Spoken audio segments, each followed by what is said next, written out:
Prosecutors say Dominique Heaggan-Brown was patrolling near North 44th and Sherman. He saw a suspicious car, went to investigate, and Sylville Smith fled. The criminal complaint says what happens next is all captured on police body camera. Defense attorney Stephen Cohn calling it an important tool. I am assuming it is going to help. The complaint states Heaggan-Brown and another officer chased Smith, who was carrying a gun. Smith fell, then the video shows Smith rise back to his feet with the gun still in his right hand. He then raises the gun upward while looking in the direction of the officers and throws the gun over the fence into the yard. Prosecutors say Heaggan-Brown fires the first shot, striking Smith in the upper arm. The second shot fired less than 2 seconds later, hitting Smith in the chest. He shot an armed man, according to the criminal complaint. And as I said at the time, at a press conference, Milwaukee Police Chief Ed Flynn stating the case may raise concerns over police protocol among officers. that in the context of the 7.5-second video, in which 2 shots are fired in 1.69 seconds, I did not see something that looked like obviously it was a violation of policy and law. Attorney Stephen Cohn is asking people to refrain from judgment. I think that when this matter is tried in a courtroom, it is our expectation that this young man is going to be found not guilty. Hey, look on my car, right?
Dominique Heaggan-Brown charged in shooting that sparked riots in Milwaukee.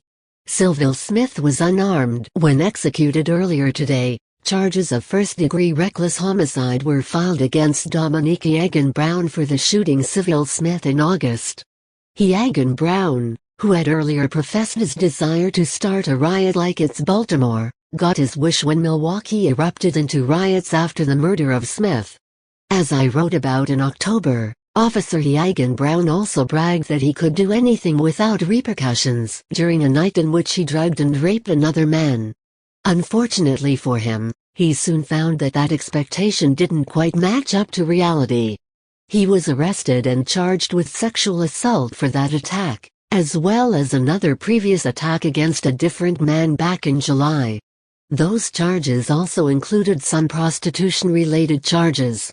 Heaggan-Brown was fired from the Milwaukee Police Department as a result of those charges on October 31st. The charges that filed today for the shooting of Smith make it very clear that not only was Heaggan-Brown unjustified in his action, but that they constituted outright murder. The details that were released make it clear that Sylville was executed that day while unarmed and in no way representing a threat to Officer Heaggan-Brown or any other officer at the time that he was shot.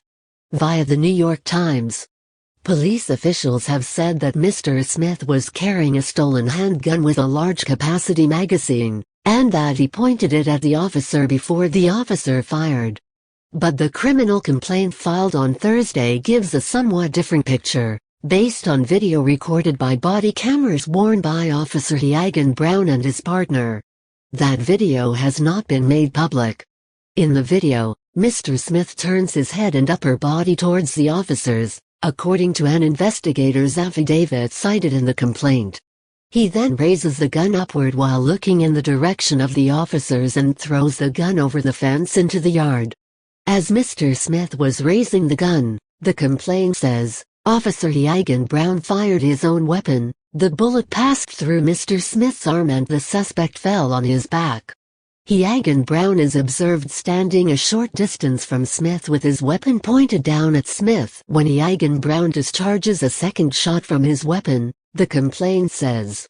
Mr. Smith was hit in the chest. There's nothing ambiguous about that description.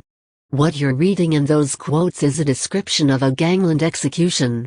While it's never a great idea to raise your hand with a gun or anything else in it toward a bunch of scared, trigger-happy cops, Smith clearly made an effort not only to get rid of the gun he had on him, but to make sure those cops knew he had gotten rid of it.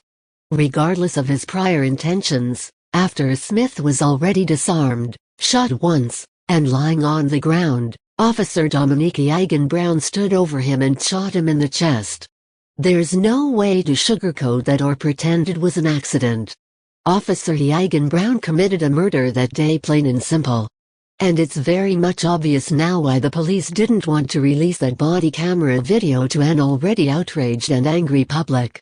Meanwhile, even though the charge of first-degree reckless homicide carries a potential 60-year sentence, don't hold your breath. Officer Heaggan-Brown should be charged with the crime he committed, which was murder.